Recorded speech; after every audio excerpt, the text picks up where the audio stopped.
பரிசுத்த நாமத்திற்கு மகிமை உண்டாவதாக.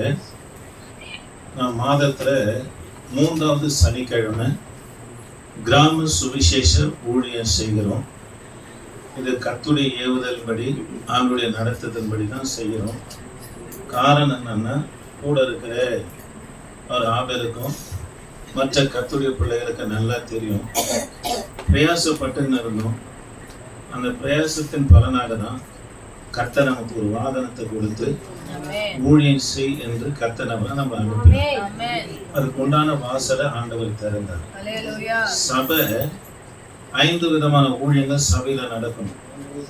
அதுல ஒரு ஊழியம் என்ன ஊழியம்னா சுவிசேஷ ஊழியம். சுவிசேஷ அழைப்பை பெற்றவங்க சபையில இருப்பாங்க. அவங்கள ஊக்குவித்து அவங்க அந்த ஊழியத்திற்கு பயன்படுத்தும் போது அவங்க விதைக்கிற இடத்துல இருந்து ஆத்துமக்களை கொண்டு வரும்படியே கர்த்தர் செய்வார். விதைக்காம அறுவடை செய்யவே முடியாது. அதனால 5 விதமான ஊழியங்களும் சபையில இருக்கணும். அதுல பிரதான ஊழியம் என்னன்னா சுவிசேஷ ஊழியம் இருக்கணும். அந்த அழைப்பு பெற்ற ஜனங்க இருப்பாங்க. அவங்களோடு சபை ஒருமனப்பட்டு செய்யும் போது உண்மையாலுமே அந்த சபை வளரக்கூடியதாக கவனிக்கலாம். சபை சுவிசேஷத்தை அறிவிக்கிற அப்படின்னா தனக்குத்தானே அது என்ன கொடுக்குற கனி கொடுக்கிற சபையா இருக்கு. ஆண்டவர் கொடுக்கிற காணிக்கையில ஒரு பங்கு சுவிசேஷத்திற்கு போகும்போது நிச்சயமா வருகிற நாட்கள்ல சபையை மேன்மைப்படுத்துவார். அந்த ஊழியம் செய்கிற பிள்ளைகளையும் ஆண்டவர் மேன்மைப்படுத்துவார்.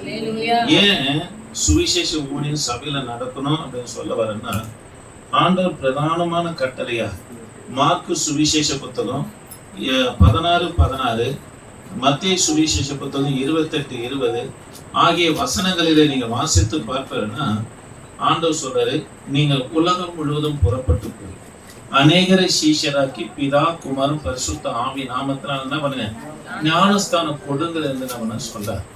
அதனால இப்ப நம்ம தேர்வு செய்திருக்கிறோம். சபை இல்லாத பகுதியா போக முடியாது நம்ம வாஞ்சிக்கிறோம். போயிட்டு சுவிசேஷத்தை அறிவிப்போம். அங்க கர்த்தரை ஏற்றுக்கொள்கிற அல்லது விசுவாசிக்கிற பிள்ளைகளுக்கு அருகாமல் இருக்கிற சபையை காண்பித்து வருவோம். குறைஞ்சது ஒரு 20 கிலோமீட்டருக்கு அண்ணாண்ட தான் போகலாம் நான் வாங்கிக்கிறேன். கர்த்தர் அதற்கு காலத்தையும் நேரத்தையும் இடத்தையும் நமக்கு நாளைக்கு ஆயத்தம் பண்ணிக்கிறோம். கர்த்தருடைய வார்த்தை கேட்கலாம். இன்றைக்கு பிலிப்பியருக்கு நிருபத்துல நாம் பார்க்க போகிற சம்பவம் என்னன்னா, பிலிப்பியருக்கு நிருபம் 3ஆம் அதிகாரம் 2-21 வரைக்கும் கர்த்தர் அப்போஸ்தலனாகிய பவுல் ஒரு 5 குறிப்புகளை கொடுப்பார்.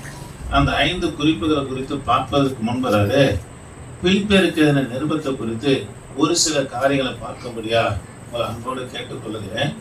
கவனிக்கலாம். கேட்கும்படியா உங்களை கேட்டுக்கொள்ளுகிறேன். ஆண்டோடைய பிள்ளைங்க தேவனுடைய வார்த்தையை கேளுங்க. அல்லேலூயா. அப்போஸ்தலனாகிய பவுல் 13 நிருபங்களை எழுதினார். அதுல 9 நிருபம் சபைக்கென்று எழுதப்பட்ட நிருபம். மற்ற நிருபங்கள் தனிப்பட்ட நபர்களுக்கு எழுதுகிறார். தேவ பிள்ளைகளே, இந்த பிலிப்பியருக்கு நிருபம் சிறைச்சாலை நிருபம் என்று அழைக்கப்படுகிறது. அது மாத்திரமல்ல, 4 நிருபங்களை சிறைச்சாலையில எழுதுகிறார். அதுல ஒரு நிருபம் எதுன்னா, இந்த பிலிப்பியருக்கு நிருபம் சிறைச்சாலையில இருந்து தான் எழுதுகிறார். இந்த பிலிப்பியருக்கு நிருபத்தை சந்தோஷத்தின் நிருபம் என்று அழைக்கப்படுகிறது. இந்த நிருபத்துல பாத்தீங்கன்னா 14 முறை சந்தோஷமா இருங்க, சந்தோஷமா இருங்க, சந்தோஷமா இருங்கள் என்று சொல்லி அப்போஸ்தலனாகிய பவுல் சொல்றார். ஒரு இடத்துல மாத்திரம் மறுபடியும் சொல்லுகிறேன் சந்தோஷமா இருங்கள் என்று சொல்றார். ஏன் மறுபடியும் சொல்லுகிறேன் என்று அதை சொன்னார் என்பதை சொல்லிட்டு நான் ஒரு சில காரியங்களை நம்ம பார்க்கலாம். சிறைச்சாலையில இருக்கிற கழுதி நிருபங்கள் கடிதங்களை எழுதலாம். ஆனா தானா எழுதக்கூடாது. அவங்க சொல்லி யாரு எழுதணும்னா ஜெயில் அதிகாரி தான் நம்ம எழுதணும். ஏன் என்று சொன்னா உள்ள இருக்க அரசாங்க ரகசியம் வெளியே போயிடக்கூடாது என்பதற்காக இவங்க சொல்லுகிற எல்லா வார்த்தையும் எழுத மாட்டாங்க. எது வெளியே போனோமோ இவங்களுடைய விஷயம், தனிப்பட்ட நபருடைய காரியம் வெளியே எதை சொல்ல விரும்புகிறாரோ அதை மட்டும் தான் என்ன பண்ணுவாங்க எழுதுவாங்க. இப்போ பவுல் சிறைச்சாலைக்கு உள்ள இருக்கிறார். எல்லாரும் கவனிங்க. சிறைச்சாலைக்கு உள்ள இருக்கிறாரு. வெளியில ஜெயில் அதிகாரி எழுதுகிறார். ஒருத்தர் நடந்து நடந்து போய் வந்துன்னு இருக்காரு. ஒரு அதிகாரி வாக்கிங்ல போய் வந்துன்னு இருக்கிறாரு. ஒருத்தர் உட்காந்து எழுதுறாரு, பவுல் உள்ள உட்காந்து சொல்றாரு. அப்ப அவங்க கேட்கிறாங்க, சந்தோஷமா இருங்கள் என்று சொல்றாரு.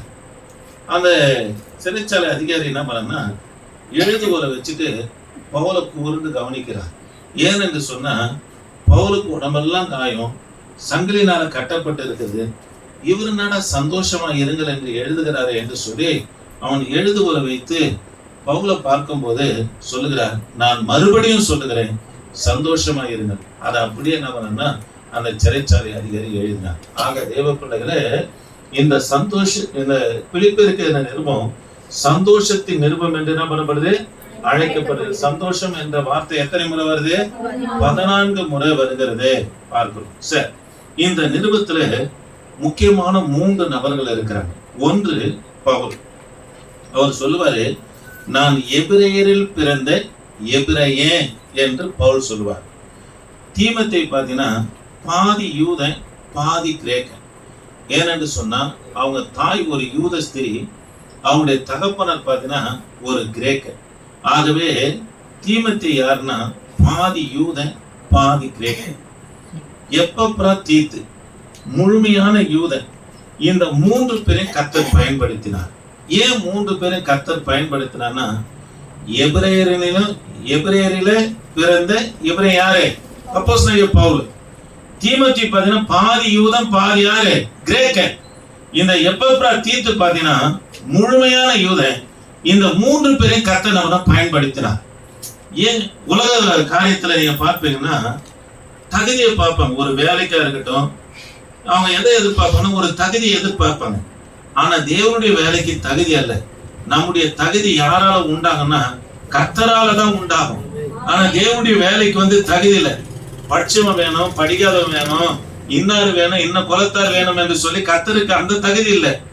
கர்த்தர் நம்ம பயன்படுத்தணும்னா தேவனுடைய வேலைக்கு கர்த்தர் எதை எதிர்பார்க்கிறான்னா அர்ப்பணிப்பை தான் எதிர்பார்க்கிறார்.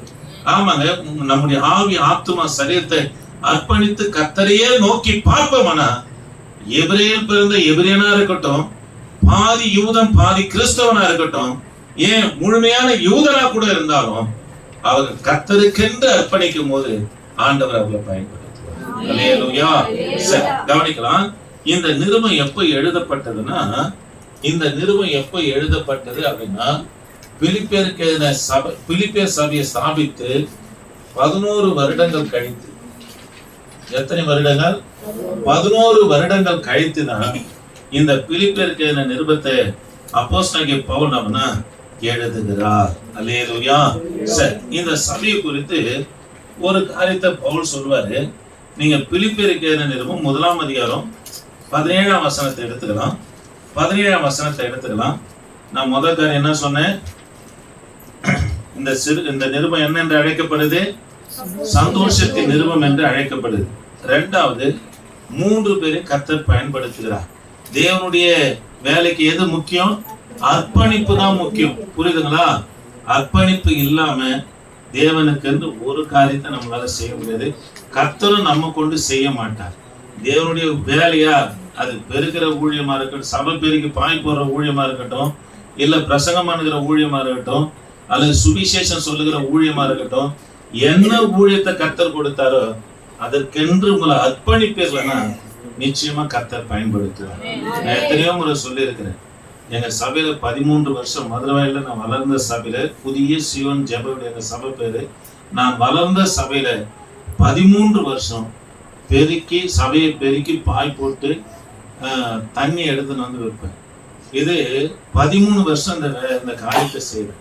கொஞ்சத்துல உண்மையா இருக்குன்னா கர்த்தர் அநேகத்துல அதிபதி ஆக்குறது போல படிப்பறிவே இல்லாத என்ன கர்த்தர் ஊழியக்காரனாக ஏற்படுத்தினார்.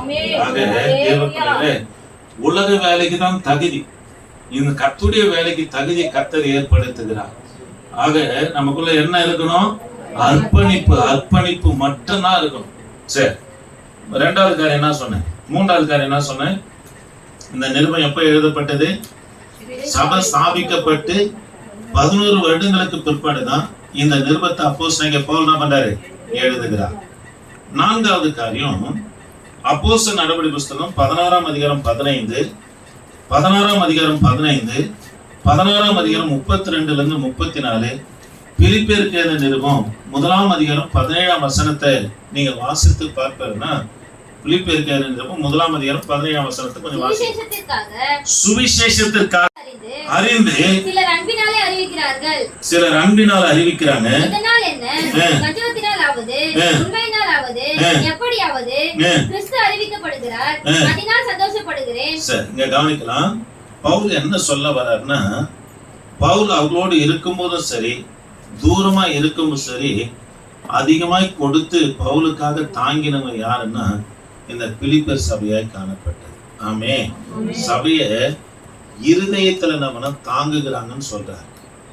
சபை எதுல தாங்கணும்? எல்லாரும் கவனிங்க, எல்லாரும் பாருங்க, கர்த்தருடைய வார்த்தை கவனிங்க. அசதியா இருக்காரு, தயவு செய்து கர்த்தருடைய வார்த்தை கவனிங்க. நம்முடைய சபை தரிசனத்தை அதை எதுல தாங்கணும்னா இருதயத்துல தாங்குகிற பிள்ளைகளா இருக்கணும். இதுதான் பவுல் சொல்றார். நான் கூட இருக்கு, தூரத்துல இருக்கும் போதும் சரி, கூட இருக்கும் போதும் சரி, அதிகமாய் கொடுத்து தாங்கினீங்க. சபையை எங்க தாங்கினாங்கன்னா இருதயத்துல தாங்க. இருதயத்துல தாங்குற விசுவாசியாலதான், இருதயத்துல தாங்குற ஊழியக்காராலதான் சபையை அலங்கரிக்கவும் அல்லது சபையின் தேவைக்காகவும் ஊழியத்தின் தேவைக்காகவும் தன்னை முன்ன வந்து நிற்கிறதாக காணப்படுவோம். அப்ப சபை எதுல தாங்கணும்? இருதயத்துல தாங்கணுங்க. சபை எப்படி போகுது, ஊழியம் எப்படி போகுது, இதுக்கு என்ன ஆகும் அப்படின்னு சொல்லி இருதயத்துல நினைத்து தாங்கி அதுக்கேற்றவாறு நம்ம நடக்கும் போது அதுக்கு உண்டான பலனை நிச்சயமா கற்றுக். ஆமென். அல்லேலூயா. கவனிக்கலாம். இப்போ 4வது காரியத்தை சொல்றேன். பிலிப்பியருக்கு எழுதின நிருபம், பிலிப்பியருக்கு எழுதின நிருபம் 2ஆம் அதிகாரம் 12 18 வரைக்கும் 4வது காரியம் பிரயாசப்படுதல். என்ன படுதல்?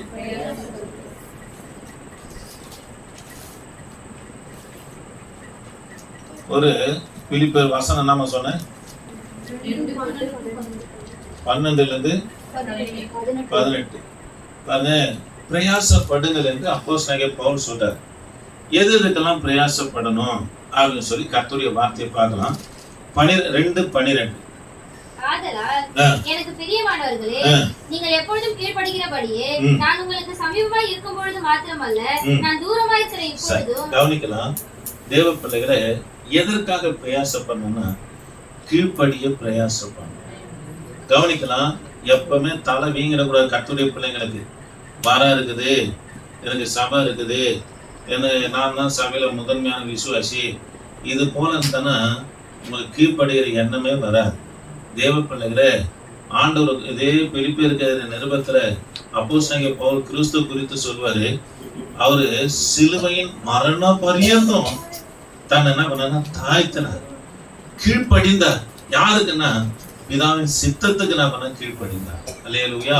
அவர் பிடிக்க வரும்போது பேதுரு மல்குஸ்காக வெட்டுகிறார். கத்த சத்தம் போடுறார். ஏன்பா இது உன் வேலை? பட்டயத்தை எடுக்கிறோம், பட்டயத்தினால சாவான் இருக்குது. என் பிதாவின் சித்தம் நிறைவேறும்படியா அவர் நம்ம கீழ்ப்படுகிறார். அதனால தேவ பிள்ளைகளை கீழ்ப்படினும். பவுல் கீழ்ப்படியில. ஆகவேதான் ஆண்டவர் சொல்றாரு, பலியை பார்க்கிலும் பலியை பார்க்கிலும் கீழ்ப்படிதலும் செவி கொடுத்தல என்னவா இருக்குதான்? உத்தமமா இருக்குது. தேவனை பின்பற்று ஆராதனை செய்கிறதை காட்டிலும் கர்த்தருடைய வார்த்தைக்கு கீழ்ப்படிதல் தான் ஆண்டவருக்கு எப்படின்னா உத்தமமா இருக்கு. அவர் கீழ்ப்படியாத பட்சத்துல தான் அவர் ராஜபாரம் செய்யாதபடி கர்த்தர் அவர் என்ன பண்ணாரு? புறக்கணித்தார் என்று சொல்லி பார்த்தோம். ஆக தேவ பிள்ளைகளை ஊழியக்காரன் சொல்லுகிற வார்த்தைக்கு, சபையில பண்ணுகிற பிரசங்கத்துக்கு, நீங்க வாசிக்கிற வேதத்துக்கு கீழ்ப்படியே பிரயாசப்படுங்க. அப்பதான் கர்த்தர் உங்களை மேல் படிக்கு கொண்டு போவார். ஆமென். அல்லேலூயா. அப்படியே 12ஆம் வசனத்தையும் வாசிங்க. எனக்கு பிரியமானவர்களே, நீங்கள் எப்பொழுதும் கீழ்ப்படிகிறபடியே நான் உங்களுக்கு சமீபமாய் இருக்கும் பொழுது மாத்திரமல்ல, நான் தூரமாய் இருக்கிற இப்பொழுதும் அதிக பயத்தோடும் நடுக்கத்தோடும் உங்கள் ரட்சிப்பு நிறைவேற பிரயாசப்படுங்க. கவனிக்கலாம். 3வது காரியம், ரட்சிப்பு நிறைவேற கர்த்தருடைய பிள்ளை நம்ம பிரயாசப்படும். நேற்று கூட வேதாகம கல்லூரியில பார்த்தோம். 1:14 எபேசியருக்கு எழுதின நிருபம் 1:14 கொஞ்சம் வாசிக்க முடியுமா? எபேசியருக்கு எழுதின நிருபம் 1:14. எபேசியருக்கு எழுதின நிருபம் 1:14. அவருக்கு சொந்தமானவர்கள் அவருடைய மகிமைக்கு புகழ்ச்சியாக மீட்கப்படுவார்கள் என்பதற்கு ஆவியானவர் நம்முடைய சுதந்திரத்தின் அச்சாரமாய் இருக்கிறார். இல்ல 14 நான்கா பாருங்க. உலகம் தோற்றுவதற்கு முன்பதாக நான்கு வாசமா. தமக்கு முன்பதாக நாம் அன்பில் பரிசுத்தம் உள்ளவர்களும் குற்றம் இல்லாதவர்களாய் இருப்பதற்கு தோற்றத்துக்கு முன்னே கிறிஸ்துவுக்குள் நம்மை தெரிந்து கொண்டபடியே. வாங்க கவனிங்க, நம்மலாம் சாதாரணமா சபையில உட்கார்ல. உலகம் தோன்றுவதற்கு முன்பதாகவே எல்லாரும் கவனிங்க, நம்ம தாத்தா பாட்டி யாருன்னா ரட்சிக்கப்பட்டு இருக்கிறாங்களா? இல்ல. உலகம் தோன்றுவதற்கு முன்பதாகவே, எல்லாரும் கவனிக்கணும், உலகம் தோன்றுவதற்கு முன்பதாகவே, வானம் பூமி படைப்பதற்கு முன்பதாகவே இன்னாரு இன்ன குடும்பத்துல பிறந்த இத்தனை தலைமுறைக்கு பிற்பாடு ரட்சிக்கப்பட வேண்டும் என்று சொல்லி நம்ம குறித்து உலகம் தோன்றுவதற்கு முன்பதாகவே கர்த்தர் முன் குறிச்சுட்டாங்க.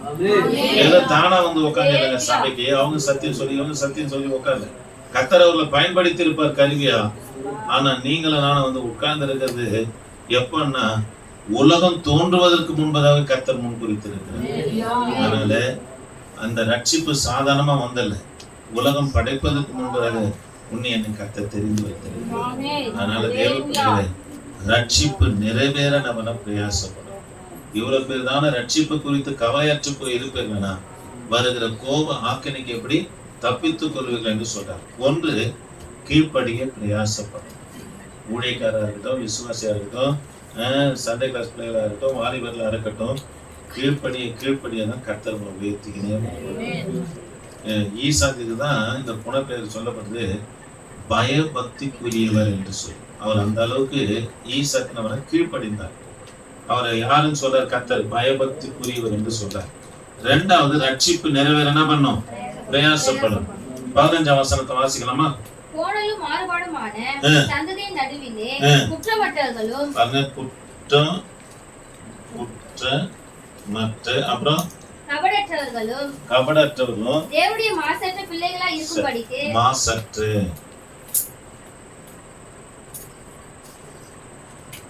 கவனிக்கலாம். மூன்றாவது காரியம், எதுக்காக பிரயாசப்படணும் கர்த்தருடைய பிள்ளைகள்னா குற்றமற்ற மாசற்ற பிள்ளைகளா இருக்க நம்ம பிரயாசப்பட வேண்டும். அல்லேலூயா. திரும்ப வாசிக்கமா? நம்ம யார் நடுவுல இருக்கிறோம் தெரியுமா? கோணலும் மாறுபாடுமான சந்ததி. அவங்க நம்மள பாவம் செய்ய வைப்பாங்க, தேவ தரிசனத்தை விட்டு விலக செய்வாங்க, நம்ம பொய் பேச வைப்பாங்க, அவங்க பேசிட்டு நம்ம மேல அபாண்டமா இவன் தான் சொல்லிடுவாங்க. எல்லாம் நடக்கும்.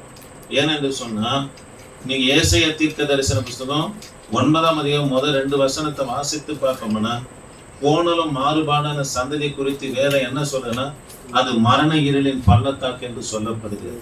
அப்போ அவங்க மத்தியில இருந்தாலும் நம்ம எப்படி காத்துக்கொள்ள பிரயாசப்படணும்னா குற்றமற்ற பிள்ளைகளாகவும் கபடற்ற பிள்ளைகளாகவும் மாசற்ற பிள்ளைகளாகவும் இருக்க ஆண்டுடைய பிள்ளையை நம்ம பிரயாசப்படும்.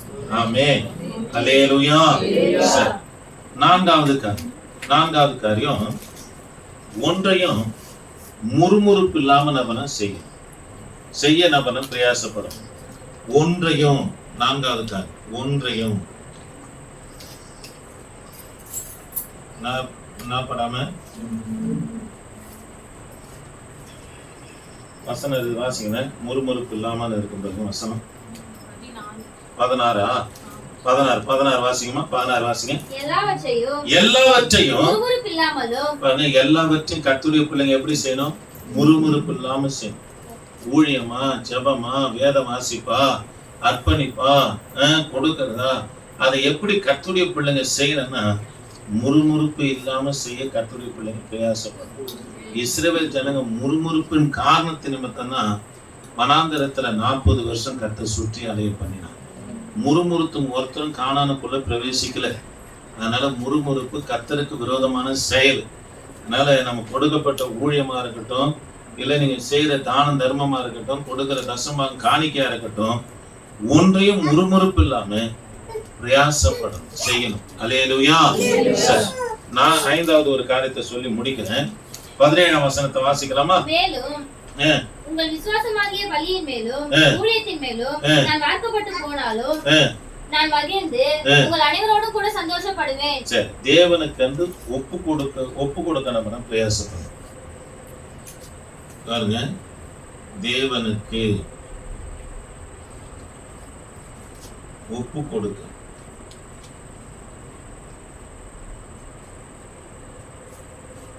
என்ன பண்ணோம்? பிரயாசப்படணும். இப்ப நம்ம தேவனுக்கு ஒப்பு கொடுத்தோமா இல்லையா? கொடுத்திருக்கிறோம். ஒவ்வொரு முறையும் கர்த்தர் எதை பேசுறாரு அது ஒப்பு கொடுக்கணும். அப்போ ஒப்பு கொடுக்க ஒவ்வொரு நாளும் என்ன பண்ணும்? பிரயாசப்படும். ஒப்பு கொடுக்க உன்னில என்ன உண்டாகும்னா பூரணம் உண்டாகும். என்ன உண்டாகும்? பூரணம் உண்டாகும் என்று சொல்லிப்பார்கள். சரி, 5வது காரியத்தை பார்த்திருக்கிறோம். காரியத்தை நம்ம பார்த்து முடிச்சிடலாமா?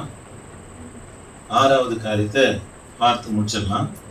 பிலிப்பியருக்கு எழுதின நிருபம் 3ஆம் அதிகாரத்துக்கு வந்துடலாம். ஒரு 5 காரியத்தை உங்களோட சொல்லும்படியா விரும்புகிறேன். 3ஆம் அதிகாரம் 5ஆம் வசனம். நான் 8ஆம் நாளில் விருத்தசேதனம் அடைந்தவன்.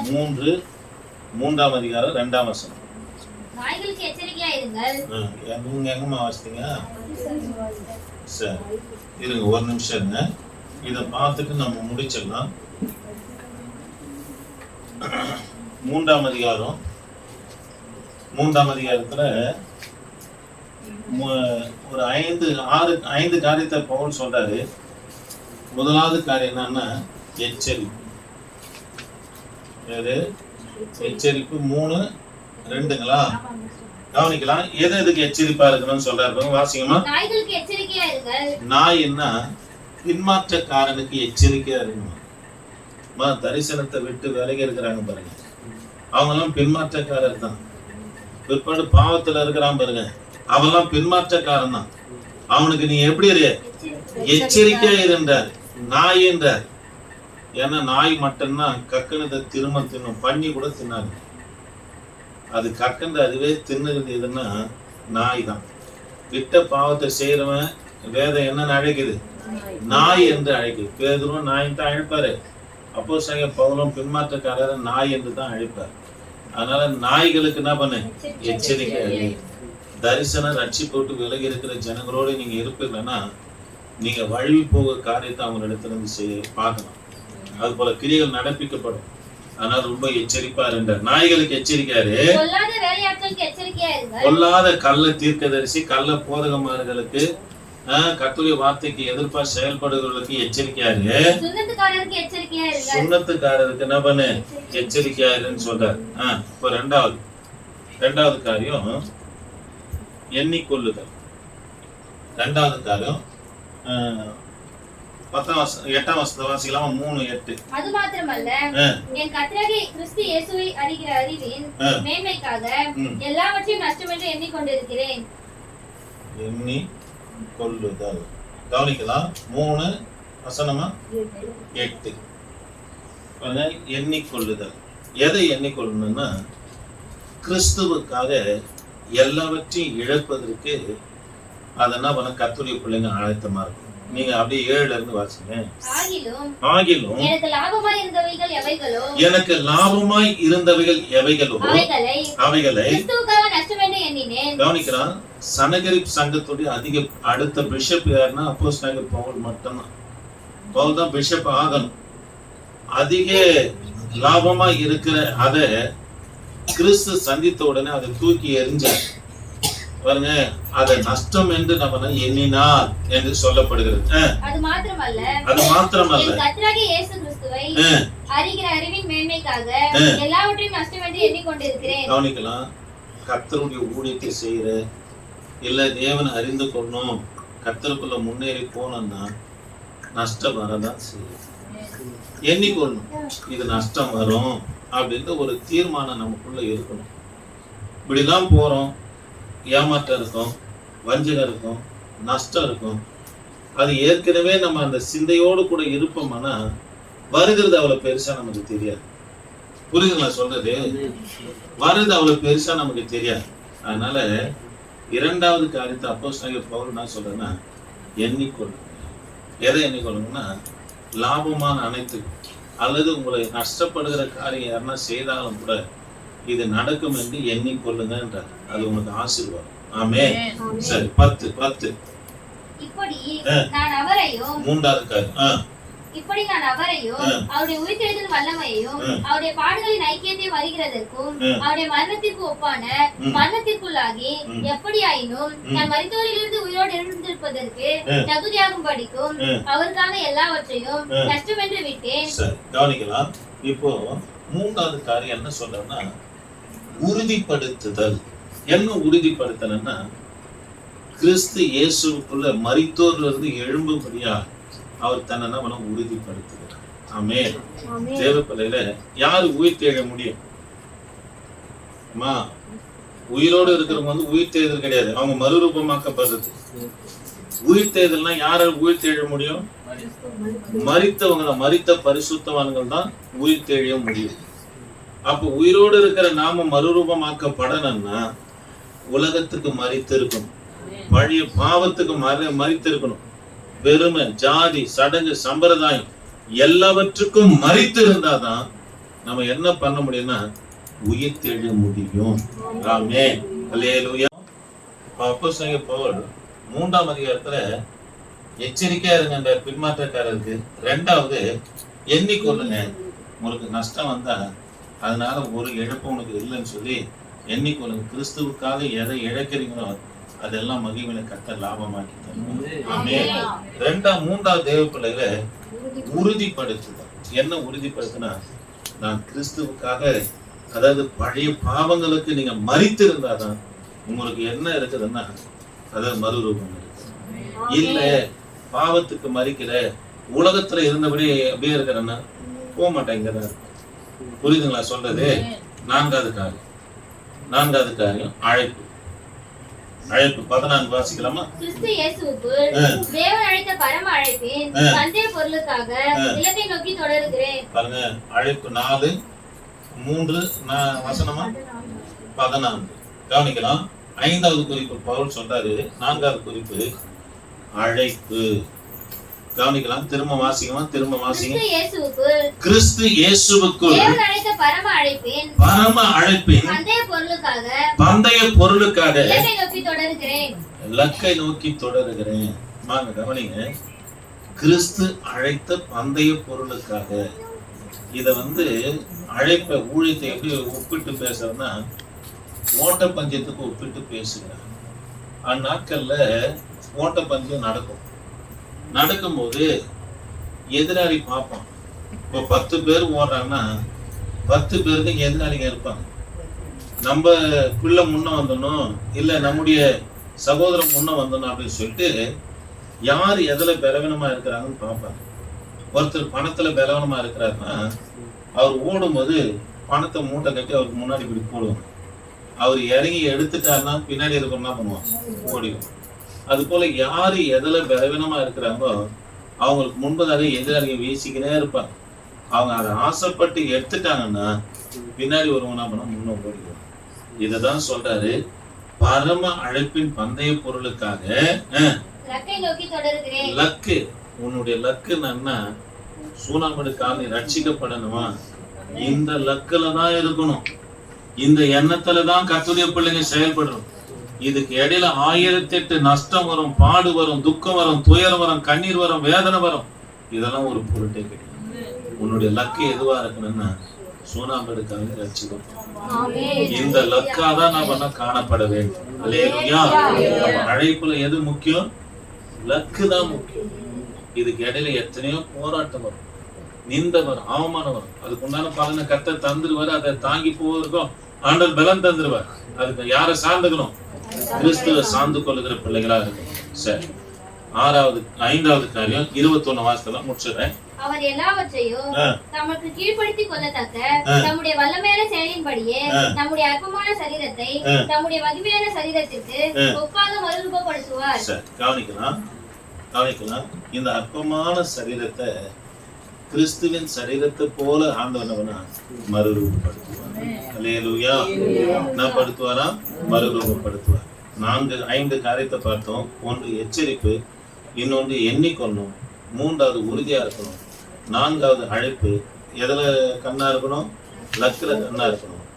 ஐந்தாவது, அப்பேற்பட்ட பிள்ளைங்க தான் மறுரூபம் அடைவார்கள் என்று சொல்றாரு. முழங்க படிக்கலாமா? நாளை ஊழியத்தை கர்த்தரை ஆஸ்வதிக்கும்படியா நம்மோடு பேசின வார்த்தைகளுக்காக கர்த்தரை சோதரம் பண்ணலாமா? சோதரன் சோதரன் சோதரன் சோதரன் சோதரன் சோதரன் சோதரன் சோதரன் சோதரன் சோதரன் கிருபையே நாங்கள் உம்மை துதிக்கிறோம். வந்ததான ஒவ்வொரு பிள்ளைகளுக்காக ஸ்தோத்திரம். என் தகப்பன் நீங்க ஆசீர்வதி. தொடர்ந்து உடைய தயவும் உடைய பிரசன்னம் எங்களோடு கூட இருக்க உதவி செய்யும். எங்களோடு கூட இருக்க உதவி செய்யுங்க. வழிநடத்துங்கப்பா, பாதுகாத்துக்கொள்ளுங்க. தொடர்ந்து உமது கரம் தயவு கூட இருக்க உதவி செய்யுங்க. நாங்க ஊழியத்தை ஆஸ்வதிங்க. நாங்க விதைக்க போகிற இடத்தை கர்த்தர் ஆயத்தப்படுத்தும். ஆண்டவரே, ஒரு 10 ஆத்துமாக்களுக்கு நாங்க பிரயோஜனமா இருக்கோம். வழிநடத்துனியா, தொடர்ந்து உமது கரம் இருக்கு. இயேசு நாமத்தில் ஜெபிக்க நல்ல பிதாவே. என் ஆத்துமாவே கர்த்தரை ஸ்துதி. என் மூல